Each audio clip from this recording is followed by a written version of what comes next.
Welcome to Jackal's Wrestling Entertainment Pod. As always, Caleb. Jeremiah. We have a lot to talk about this week, including Money in the Bank and Worlds Collide, so let's jump right in. We kicked off Monday Night Raw with CM Punk and Sami Zayn telling him he needs to win this match. He needs to win it to stop Seth Rollins from completing this plan. Yeah, no, I mean, a great promo. Punk really, got the crowd going as he always does, and Sami Zayn just made a really good point that Punk was the last line of defense since Sami lost to Rollins last week, and Punk was that last line of defense to go in there and make sure Rollins did not win Money in the Bank. And as we'll talk later on, but then Rollins and them came out too, didn't they? Yep. And as we know, we were setting up, and Sami also told Punk, me and Jay's going to take care of Braun and Bronson for you beforehand. To this, we would jump into Stephanie Valcour's WWE Raw official debut, signed to the roster, where she would qualify for the women's Money in the Bank match by defeating Liv Morgan and Ivy Nile. Yeah, I mean, well, awesome way to debut. Awesome match, like we said about all these qualifying matches. And then a lot of people thought Liv was still going to win, even though it was Valcour's debut. A lot of people thought Liv might be in the Money in the Bank match. But Valcour on her way in, and a very impressive, like you said, official debut for Monday Night Raw. Up next, we would have the War Raiders taking on Finn Balor and JD McDonough of the Judgment Day. Roxanne Perez would make her presence known and help the Judgment Day get the victory on this. What do you think of this big match? No, I mean, it's been really going how Finn's narrative, so to speak, like it's been. Roxanne, he's put in there. No one else has really seemed to go on board yet besides himself. But it goes, him and JD pick up a huge win over War Raiders, possibly set up for another take title match. And so far, I think Roxanne being in there is doing exactly what Finn was hoping it would do. That's a very good point. You're right about that. It does seem like Finn kind of has a plan to almost take down the Judgment Day from the inside out. And it could be working. Up next, we had another very personal promo between Becky Lynch and Lyra Valkyria. No, this is it's been a really great rivalry. We'll talk more about it on Money in Bank, but like you said, the promos have been extremely personal. Great promo work from both women, and I honestly think we might see a huge stipulation match, possibly at Evolution, between these two myself, because this Does seem like has been, I think, one of the best rivalries I can think of going on. All the matches have delivered so far.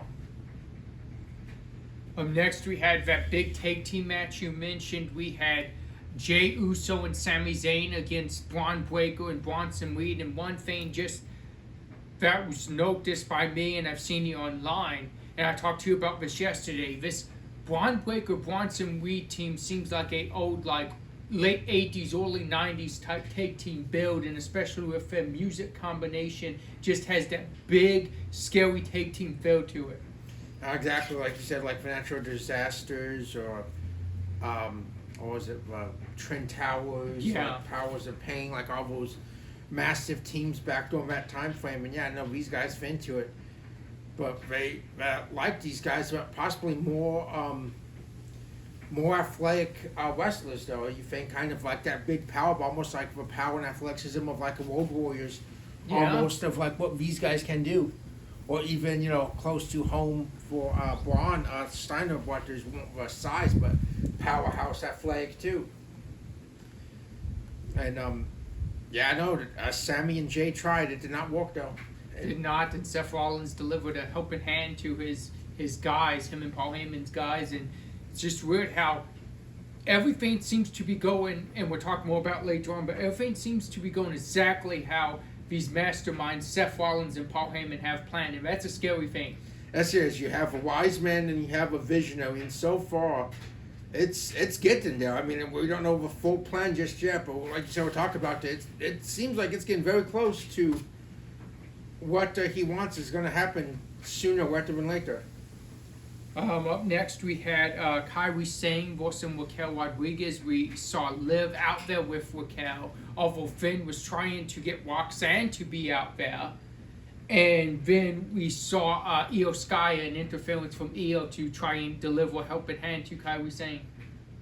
And it worked as Kyrie picked up a huge victory. 2 straight victories in this rivalry against Liv and Jacal. Exactly. So you think it's a Judgment Day thing? Will we see Kyrie take on Roxanne possibly? Be interesting. It's one of that. But yeah, Kyrie's on a roll. And awesome for her. You know, we know how good she is, and she was injured for a while. I think since December. Yeah.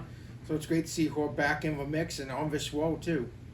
Up next, we had our big triple threat main event men's Money in the Bank qualifier with CM Punk, El Grande Americano, parentheses Chad Gable, then AJ Styles, and we would see Chad Gable, El Grande Americano, win this match.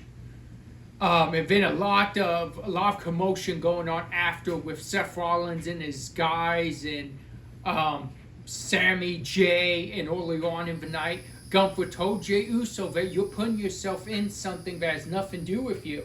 He said, that's just the guy you are. He said, but it's not going to help you because you're putting wear on your body that I'm going to take advantage of next Monday. And he said if Punk needed his help, Jay would be right out there. And what happened? Jey Uso was right out there to lend a helping hand, and he ended with him, Sammy, and Punk all laying in the wing with Rollins, Bronson, and Braun over top of him. Yeah, no, exactly. I mean, wise words from Gunther. He's actually, in all honesty, trying to help Jay. Like you said, saying he's spreading himself too thin. And we'll talk about more, but I honestly think that he has a great point. As we'll see last night with Money in the Bank, we'll talk about, and before tomorrow night, that world title match. But no, and it's El Grande Americano, so, and Styles and Punk, and Punk even said, let's not wait 21 years before we fight again. But Braun and Bronson proved to be too much before the match, distracting Punk, taking him out. The loaded mascot AJ Styles, huge win for El Grande Americano. And then, like you said, just full destruction at the hands of Seth Rollins and his crew. And, it's hard to argue with Gunther about Jay is really spreading himself too thin, trying to be a hero. Up next, we start NXT where we have Dark State taking out Chase U in a 6-man tag to kick off NXT. Oh, Dark State's continuing to be dominant. Chase U, no disrespect to them, but they did not stand a chance in this match. Extremely one-sided. Andre Chase tried a little bit, but Dark State was too much. And I honestly think that before long, the take titles are going to be in the sights for Dark State. We've just seen them be unstoppable. They want championship gold, and it could happen sooner rather than later. Very much so. Up next, this was a big story, and I'm not even sure if this story's done. But you had Miles Bourne wanting to go out, and he challenged Oba Femi for the title. He gave one heck of a match. He wants to go out on his own away from the No Quarter Catch crew. But Charlie Dempsey, the leader, he wanted him to stay in it, so he forced Dempsey in a match where if he won, he got to leave the No Quarter Catch crew, and he won. He beat Charlie Dempsey, but Charlie Dempsey did not look happy about it. What do you make of this whole story, and is this maybe even starting a rivalry between these two? I think it is. I will agree with the whole story. I think it's actually been done pretty good.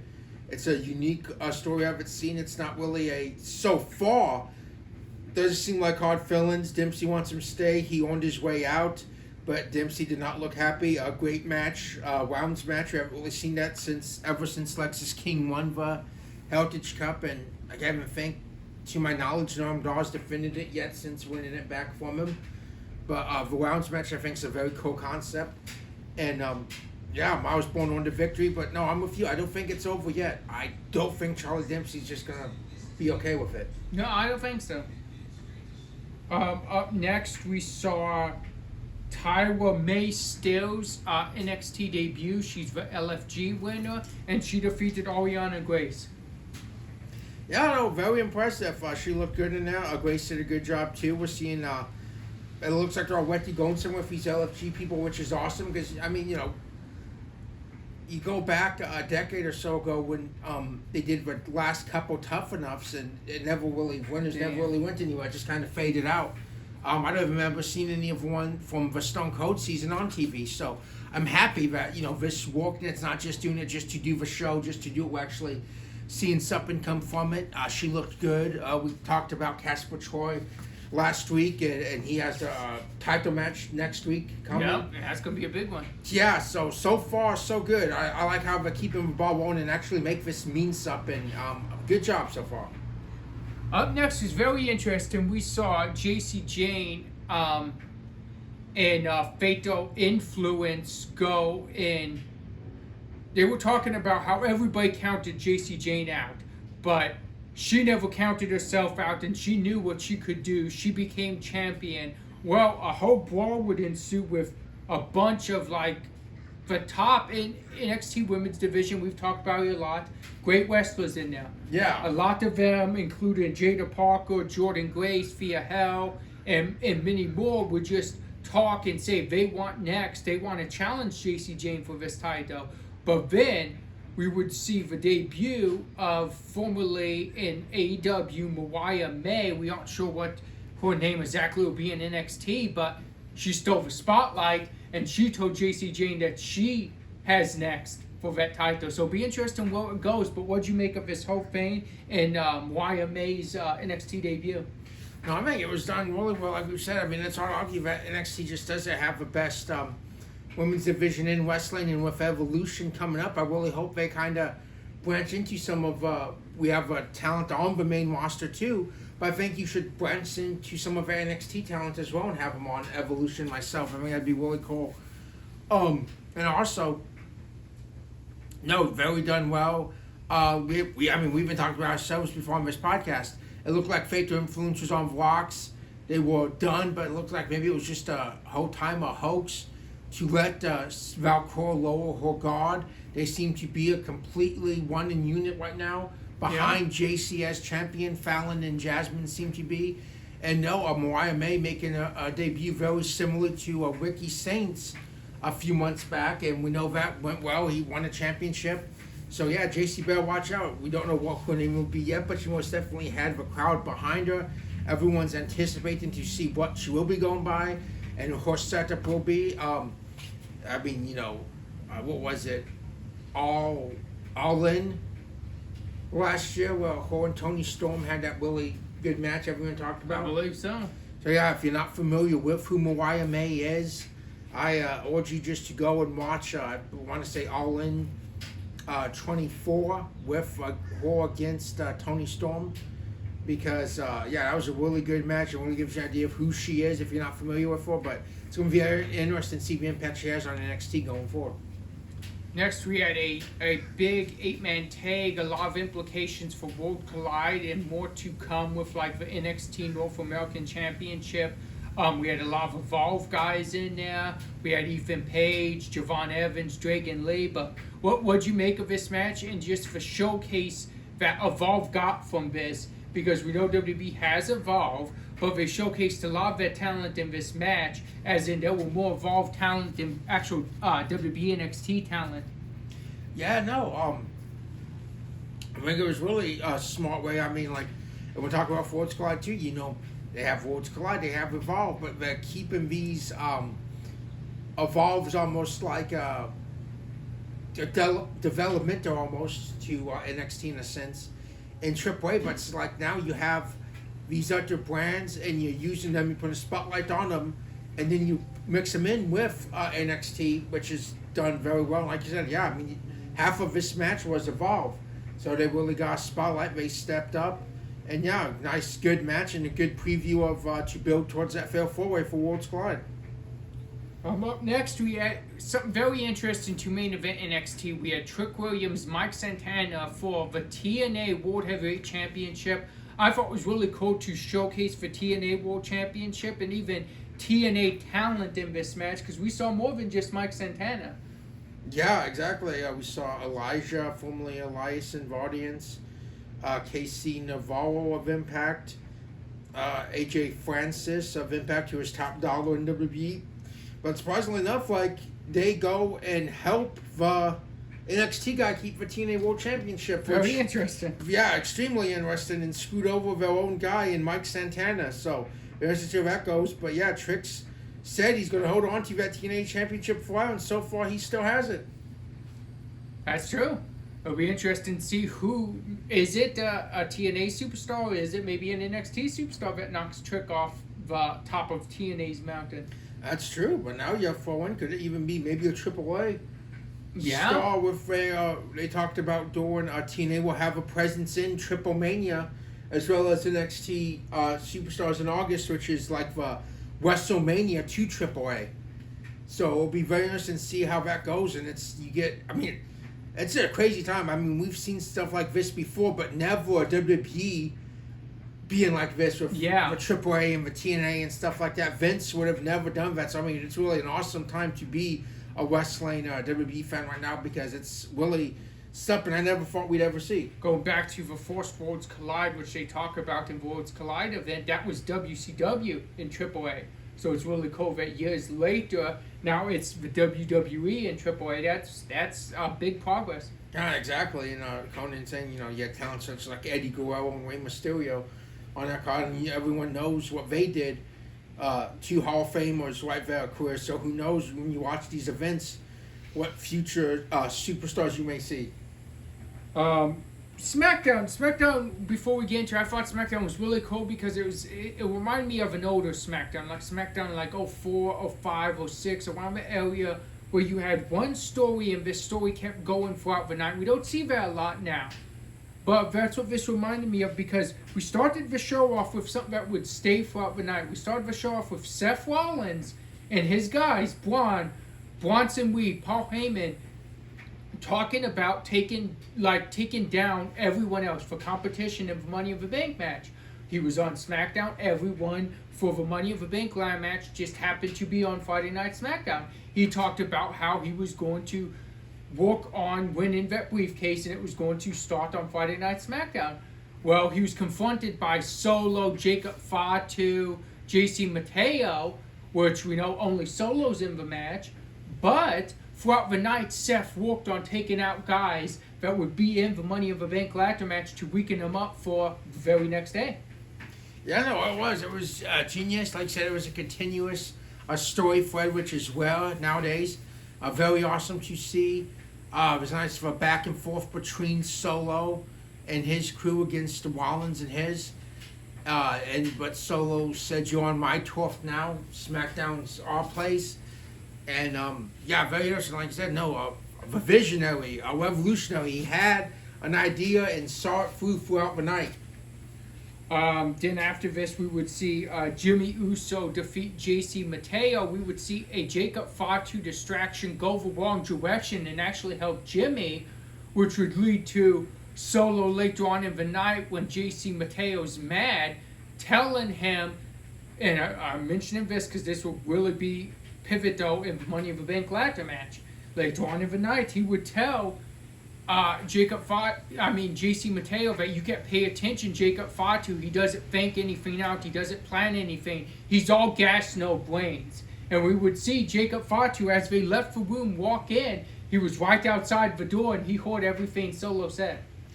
Yeah, that did not prove well for Solo later on, that we'll get into. But no, I mean, huge. Like, the implications from this SmackDown is really just foreshadowing for the whole Money in the Bank, if you really think about it. And that was one of the big moments we will talk about. Up next, we saw Zelina Vega defeat Piper Niven in a street fight with the help of Julia, because Julia said she's next and she's coming for that Women's United States Championship. Yeah, I know, awesome match. Zelina's done great as United States Champion. She's really put on some great matches. But now it looks like we've seen it maybe detour from her rivalry of Chelsea Green and Verhoeven to now Julia protected her, only to hit herself and let her know that she was coming for it. And I think most definitely haven't seen the end of this, and I can't wait for the matches either, because that's going to be awesome. Next we would see a really cool match that you really did expect to see with them both being faces. But we did get to see the finish. We saw Aleister Black against LA Knight, but going back to what we talked about earlier, Seth Rollins, Bronson, Braun, they would come out and they would jump to get the jump on LA Knight, and they just so happened to get Aleister Black, which is not the Money of the Bank match, but they still took him out as well. Yeah, no, just genius on Rollins' end. Aleister's still mad. He said he can't get over it. He wanted to see how this match would go. And to see his real stance on LA Knight. A great back and forth match, like you said, it hit LA Knight. Aleister did not. One, he went face to face with Rollins. If you go back to the pandemic era, it was a really bad rivalry there between those two. Rollins most definitely looked like he saw a ghost from his past before Braun Breaker would take him out. But yeah, then they got LA Knight. And so far, like you said, we'll see more of it before the night's said and done of the impact Rollins has. Yeah. Up next, we would see Tiffany Stratton promo. We would see her be interrupted by Rhea Ripley right before the huge Women's Money in the Bank 6 women tag match. But what did you make of this promo? Oh, I thought it was really cool. Like I said, it amounts to a King and Queen of the Ring tournaments coming up. Stratton, saying she's awaiting whoever that would be, even Money in Bank. She's, has her eyes out, seeing who's going to step up, who's next. Rhea and Stratton, that's most definitely a dream match that we might see sometime down the line. That'd be a really cool match. Two completely different styles. So no, I thought it was very well done. And Stratton, even if she's not wrestling, she still makes her presence known. She's women's champion. Up next, we saw a 6-woman tag team match. We had Valkyrie, Rhea Ripley, and Bliss against Roxanne Perez, Naomi, and Julia. Yeah, again, great way for Shadow, great way to build up for the Money in Bank when you happen to have 3 faces, 3 heels. Very good match. And again, like I said, just really sets for pace, gets you ready, showcases each woman going into it. And, even the teammates, everyone's against each other come Saturday night. But just great way to showcase everyone involved in this match. Up next, we would have the Creed Brothers against Andrade and Rey Fenix. And again, all part of Seth Rollins' plan, he would make an impact and take out both Andrade and Rey Fenix and leave them laying after tsunamis, spears, corpse stomps. He really just executed a plan to full, and none of the Money in the Bank men participants could stop it. Exactly. Alvaro Mercado was spared because he was the only one not on SmackDown. He was on SmackDown this past Friday. Mentioned that Chad Gable was there to help the Creeds, and El Vikingo came out and started beating up Chad Gable. So El Grande Americano was out of the way because he was fighting El Vikingo. Oh, Chad Gable was fighting El Vikingo. But yeah, everyone else in that match most definitely felt the wrath of Seth Rollins, Braun Breaker, and Bronson Reed. Night full of Tucsonis. So, here, you talked about this to me, and you mentioned this, and you thought this was cool before, in hindsight, before we even knew what was going to happen at Money in the Bank. But it was the main event segment. It was Cody Rhodes and Jey Uso started it. Later on, a little bit after they were out there for a while, cutting a promo, we saw John Cena, then Logan Paul. Well, with that, we would see John Cena and Logan Paul just take out, dismantle Cody and Jay, and then we would hear the crowd chanting, "We want truth, we want truth," and John Cena would cut an amazing promo on saying, "You have the truth," meaning he's the truth, and this is the truth, what's going on now, and he's going to be the last world champion. But you told me how great of a promo you thought this was, so just break this down and the attack, the beatdown. Yeah, well, I mean, first, like I said, Rollins just finishes that. Rollins is out there. He's talking. Cody comes out, interrupts Rollins. Rollins don't really say anything. Kind of just stares as Cody, as Rollins and his guys leave the wing, leave Cody alone. I most definitely think that might be going somewhere eventually, just that kind of stare down there. Jay makes his way out. And yeah, like I said, there, next thing you know, John Cena comes out. John Cena's fighting. He's not talking or anything. Just gets straight to it. You don't see Logan Paul anywhere. Next thing you know, Logan Paul gets the jump, gets the brass knuckles. Like you said, they lay him out. The crowd all week ever since the news broke last Sunday have been throughout NXT, Raw, SmackDown, even at Money in the Bank. We want truth. We want truth. John Cena was the first one in the ring to acknowledge those chants. He said, turning in promos and they can hand over truth. Amazing promo. Just took everything. Even said they were to blame in a sense for everything that's happened. And that, like, you know, he is the truth. He is the world champion. He's going to ruin wrestling. He's going to leave with that championship. And just, wow, great foreshadowing and precursor for what would happen the next night. Now we start Worlds Collide. Worlds Collide was Saturday evening before the big, kind of Saturday afternoon before the Saturday evening Money in the Bank, I should say. But we kicked things off red hot. We got a big six-man tag to kick you off with Mystery Iguana, Ellen Starr, Octagon against Lince, Cruz, Doutor, and Dragon Lee. Yeah, a very fun match.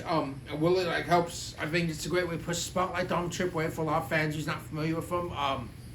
Ourselves included, you get to see these guys, see how good they are. Every match was good, fun match. I was really impressed by Mr. Iguana. I thought that was just really cool. Very unique, something you don't see. And, you know, like you were talking about earlier, you know, with WWE's merchandise and stuff, really get behind that. I see a bunch of kids having those stuffed iguanas going for it and it being a huge sell. I mean, and then the mask, too. I mean, you know, this stuff, you know, they probably sell them over there in AAA and Mexico and stuff too. But, you know, you get the WWE machine behind it and look at, you know, Rey Mysterio masks selling. And then you have, you know, now Phoenix and Penta and stuff like that. So some of these masks, I think, really, like we said, the iguana thing, I see that being a very popular item we see sooner rather than later myself. And, you know, a fun match and even sets up for a different match for Team Money in the Bank with Octagon Jr. and Dom afterwards. Yeah, very true. That was a big... Octagon did not want to hear Dominic cutting up Rey Mysterio and AAA Wrestling, and he took exception to that, and he went right after Dom, and Dom said he'd defend his Intercontinental Championship against him at Money in the Bank. So we got a surprise Octagon Money in the Bank appearance. Very interesting. Yeah, exactly. Up next, we had Stephanie Valcour and Lola Vice defeating Chick, Tormento, and Dolly. And again, like we said, you know, you get showcases different people, and you have both of these women, especially Dallas Dolly, who she's 50 and she's still going. She's still going in there. The other one, I think, is like maybe 40. So, you know, these women are older individuals that can still go keep up pace with these young talents as Lola Vice and Stephanie Valcour. Very good match. Again, showcasing them, introducing us towards, you know, a new crowd that's not used to them, and a good back and forth match. And Valcour and Lola picked up a hard fought victory. A big spotlight for Lola because she's been on NXT, but she hasn't been showcased as much as Valcour. So now she was on a huge welcome into AAA and picking up a victory. So that's huge for Lola Vice. Exactly. It helps boost her maybe towards JCJ. And like, so you know, she was out there too, trying to make her stake too, and she picked up a huge win. Next up, we had Legado del Fantasma defeating El Hijo de Dr. Wagner. We had Psycho Clown and Pagano and the six-man tag. And huge win for Legado, who we thought was going towards a breakup, but maybe they're on the same page now. Yeah, maybe it's like a fate to influence. Maybe now they got stronger. Picked up a huge win, represented the people. Also, we know all three of them have a history with AAA, have a history in Lucha Libre. So to go back there now as established WWE stars and pick up a victory against three well-known AAA stars was huge for Legado. And really, wherever it's just like I said, they've been on the outs and really momentum has not been in their favor for a long time, but they got a huge ball rolling, I think, moving forward. Next, we saw NXT North American Champion Ethan Page retain his title in a fatal four-way against Javon Evans, Ray Phoenix, and Laredo Kid. Yeah, man, this was a awesome match, fun match. Like I said, I think Volts Clyde did a great job of just introducing a lot of people we weren't familiar with. And this one, you follow NXT SmackDown, you're familiar with everyone except for Laredo Kid. He did great, but Ethan Page, Phoenix, and Evans did awesome too. A very fun match. A lot of awesome spots, and being sneaky like he is, Ethan Page walked away still champion. Yeah, very sneaky way of winning, and it's really a really good showcase, especially in like luchadors and Ethan Page retaining his title, but not to take away from that, and the fact that Triple H is like a luchador wrestling, I thought Javon Evans really showed out in that match. Yeah, me too. I mean, Javon Evans we've talked about before his promos. He's gotten better in this last year, but man, the kid is so talented. Like the moves he can do is right in there with the Lucha Libre star. I mean, Conan, one of a Lucha Libre legend. Stuff he's done behind the scenes throughout the years is so great. I mean, like he said, he discovered Rey Phoenix. He helped Rey Mysterio get his start. I mean, the man's a legend in this business, and he's given credit to Javon Evans, which, like we were talking, like you said earlier, shout out to Corey and Conan. Great commentary. I don't think they've ever commentated anything together. Great chemistry. I really hope to see them as the commentary pair for any of these pay-per-views, televised events of AAA we see going forward, because I thought they really knocked it out of the park. Corey's always good. Conan's so knowledgeable, not just of AAA, but all the references. I mean, he's kept up with everything. He talked about Evans and Phoenix teaming up on SmackDown. Reference to Evans did like a Van Daminator type move. And just really great commentary. But no, Javon Evans just showed how good he was, and really shows that he can go and hang in that style with the best of them, I think. Yep. And then we had the main event, which I thought was a great match, just for any night, not even just Worlds Collide, but really just almost stole the day match quality-wise. El Hijo del Vikingo defeated Chad Gable for the AAA World Championship. This match it was so awesome. I mean, it just really delivered, and everyone's form praised its way, and rightfully so. I mean, again, like we're talking about, getting to be familiarized with these AAA stars over here that, if you don't follow them already, and, a lot of us maybe haven't seen them. But man, Viking is just on another level. I think it's only a matter of time before we see him possibly as a permanent fixture on Raw or SmackDown. Yeah. Like, he is just so good. And Chad Gable even Conan said, just so underweight. He doesn't get enough credit he deserves. I mean, this match was an awesome match. What a great main event on a show. And like you said, I mean, you still had Money in Bank coming up, but it's hard to say, but maybe this just it's still the spotlight of the entire day.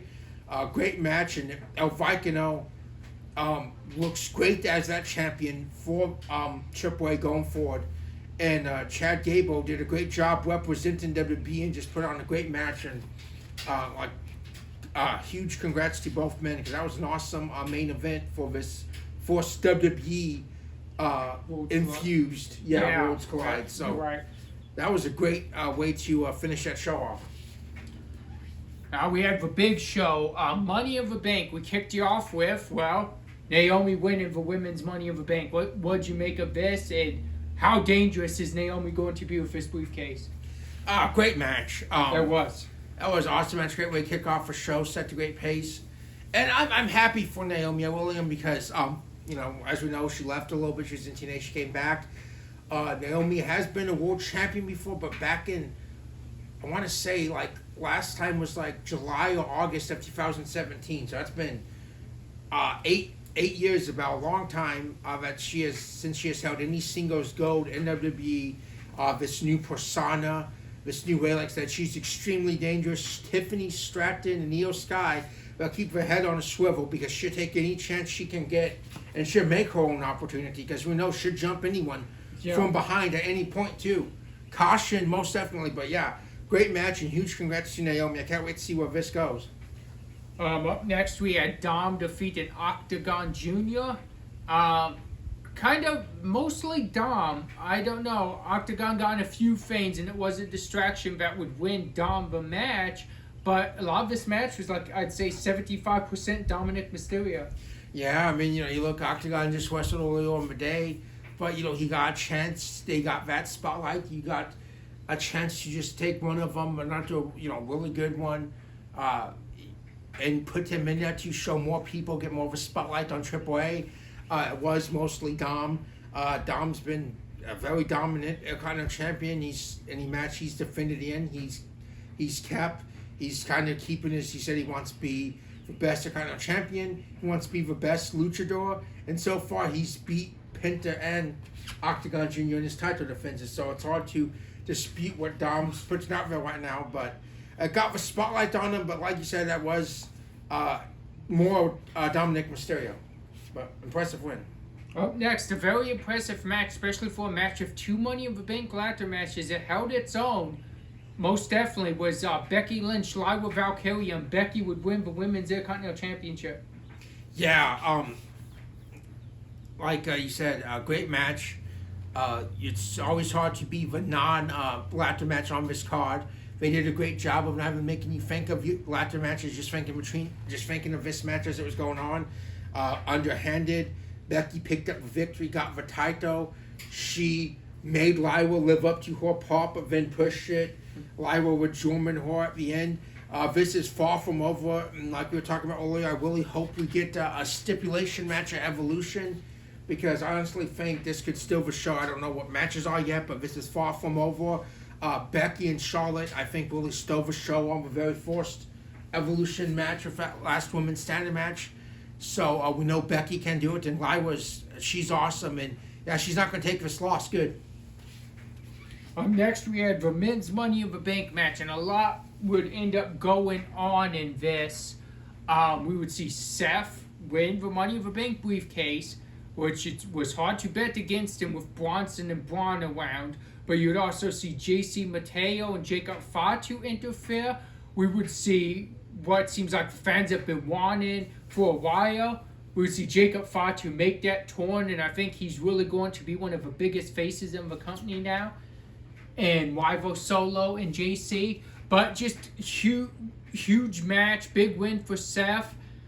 Very scary for your world champions, and a lot that went on. So, what was your opinion on the match and just everything we've seen? Yeah, no, awesome match. The men did a good job as well. Yeah, a lot of variables in this. Jacob, it's most definitely over. The words "I hate you" Solo before he yanked him off the ladder. Solo's completely blindsided by it. Solo had no idea Jacob hurt him the night before. JC Mateo wasn't even around because he was fighting Braun Breaker. Yeah. So he does it, he replay he knows now about the moment he didn't know. Fatu took out Solo, left. That was all he wanted to do. Rollins, everything just proved to be too much for anyone else to overcome. Like we said, we don't know what this full circle plan is, but right now everything is going to plan. CM Punk did not qualify. They made sure Punk stayed out of it. Sammy and Jay did not stop him. They ran amok on SmackDown, and then Seth walked away with a briefcase.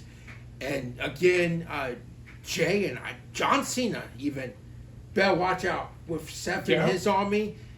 He'll most definitely make any moment his to get that. If you get spilling something to somebody, you're not going to be able to kick out of a curb stomp to keep your championship. And Jay will be defending against Gunther, so Jay better watch out tomorrow night. Up next, we got our big main event, and this was a low unexpected what happened at the end, but was Cody and Jay against John Cena and Logan Paul. Great match. We thought John Cena was closing in on the victory. Logan Paul had just executed a moonsault from the rope all the way to the announce table, springboard, on Jey Uso through a table. While the referee was checking on that situation, John Cena hit Cody Rhodes with his belt. Then we would see someone in a hood come out and take that belt, hit John Cena with it, and we would see it's R-Truth, but necessarily it's Ron Killings. Yeah, I mean, it just shows, all the trending, all the chants that week proved awesome. R-Truth, or like you said, Ron Killings, has signed a new deal. He is back with for WWE. made a huge impact. And yeah, a lot of people say, about Logan Paul, Kenny Omega's comments about him and Mr. Beast and saying stuff like that. He's being funny, Mr. Beast. I don't know too much about him. He hasn't done anything for wrestling. But YouTube or box or not, Logan Paul has shown he most definitely belongs in the WWE winning wing. That moonsault out there to through the table on Jay, I bet a lot of guys in the business could do what we just saw him do. That was an awesome moment. Was crucial to the match, like you said. Ref was not looking. Truth planted John Cena, which led to Cody him the crossroads, winning his first match back since WrestleMania, beating the man that beat him for that championship. Then we saw Cody thank the crowd. I can't wait to see. I mean, if it's Ron Killens, does that mean no more fun and games from R-Truth? Is it going to be a more serious, possibly more aggressive approach? Well, from what I read, and this was right before we came on, they said this new Ron Killen's contract is not like his last. They said it's a little bit different, and it's more so setting him up for one big final one. So it's not as long as his other deal, and it seems like it's setting him up for his last matches in WWE. He is 53. Most definitely a Hall of Fame career. Awesome wrestler. We know he can do ring, but it's also entertainment as well. And he's one of the most entertaining that's ever been in there. So it's great to see him back, and can't wait to see what this final one, this last chapter will look like for Ron Killens. It's going to be very interesting. You have our MVP in our match of the week, and you have a lot to choose from. Yeah, I know. This is extremely tough. So we'll go back. We'll go to Raw. We'll go that triple threat women's Money in Bank qualifier. We'll go for triple threat men's Money in Bank qualifier. We will go to NXT, and we will go the rounds match between Miles Bourne and Dempsey, and we will go the main event between Trick and Mike Santana. We will jump over to SmackDown, and we will go Jimmy Uso, JC Mateo, and we will go with that. I'm sorry, guys. I just had to forgot that for a second. 6-woman tag. Yeah, thank you. That 6-woman Money in Bank tag match. Great way to build up hype for women's Money in Bank match. Then we will go to Worlds Collide. We will take the North American Championship Fair 4-Way. We will take the AAA Mega Championship main event, El Vicino against Chad Gable. We will go to Money in the Bank. We will take the women's Money in the Bank match. We will take Becky and Lyra Valkyria. We will take that main event tag team match. All great matches. But if I have to choose just one, I have to go with El Vicino against Chad Gable. That was a day. Somehow it stole the day on the day with the Money in the Bank for just match-wise and match quality. They killed it. Yeah, they did. I mean, bunch of stuff we've never seen here in a WWE wing, a WWE event and stuff. El Vicino was the Will Dill, and a huge shout out to Chad Gable because they did, like I said, they stole the day on what was huge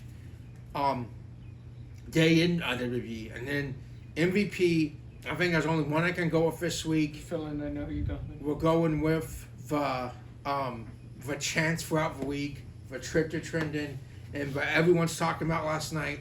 R-Truth, Ron Killens is the MVP of the week. I like it. It's funny you should mention we're going to talk about the fallback match of the week because you mentioned it earlier and we didn't even talk about this. I didn't even tell you what it was going to be, but with them announcing this new WWE Evolution women's pay-per-view coming back, I was going to throw it back to what I thought was the best match of the first WWE Women's Evolution pay-per-view, being Becky and Charlotte last women standing. So it's funny, you already mentioned it without us even talking about it beforehand. Yeah, no, that's extremely coincidental, guys. It was a 30-minute match, and I just thought, like you said, best match on the whole card. Yeah, it was. I mean, they tore the house down, show loaded with stars, with legends, and they stood out from it. And that was an awesome match. And speaking of Evolution, like they announced last night, Nikki Bella is going to be on one of that watch tomorrow night, so it's great to see what she's going to do, and we know she'll be a part of it some way or another. So it'll be interesting to see who maybe comes out and interrupts and what that builds for. It's going to be very interesting. Maybe she'll challenge Io Sky for the women's championship. Try to get one last title one. Exactly. She's never had this version of these titles. The first Evolution, she main evented against Ronda Rousey, unsuccessfully challenging for the Raw Women's Championship at the time. Thank you guys for joining us. We'll see you guys next week.